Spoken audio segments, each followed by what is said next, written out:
آج کتب حدیث کو دیکھا جائے تو سب سے زیادہ مرویات حضرت ابو ہریرہ کی ہے، لیکن حضرت ابو ہریرہ کہتے ہیں کہ ہم سے زیادہ صرف صحابہ میں ایک تھے جو ہم سے بھی زیادہ حدیثیں یاد رکھتے تھے۔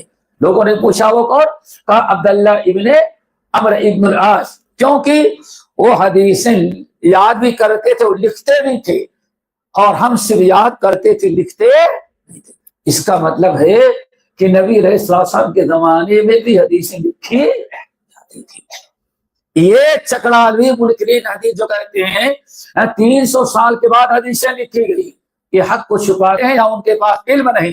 اصل میں حدیث نبی علیہ السلام کے زمانے سے بھی لکھی جاتی تھی۔ ابو بکر صدیق کے پاس 500 حدیثوں کی کتاب تھی، 500 حدیثیں کتاب تھی۔ عبداللہ ابن زبیر ابن العوام کے پاس پوری حدیث کتابوں کی لائبریری تھی۔ اونٹوں پر کہیں جاتے تو اونٹ پر لاد کر کے لے کے جاتے تھے، تو حدیثیں پہلے بھی لکھی جاتی تھی۔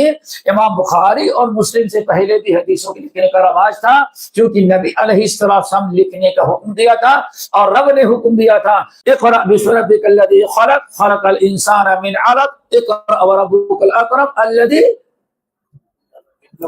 علم۔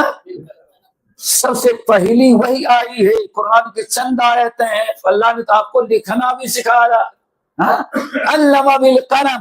ذرا سوچیں، جس چیز کا حکم اللہ غار حرا میں دے، کیا امام بخاری تک اس آیت پر، اس حکم پر عمل نہیں کیا گیا تھا؟ یہ سرفرے ہیں جو سر سید احمد خان کے انڈے بچے آج حدیثوں کا انکار کریں، وہاں سے شروع ہوا تھا۔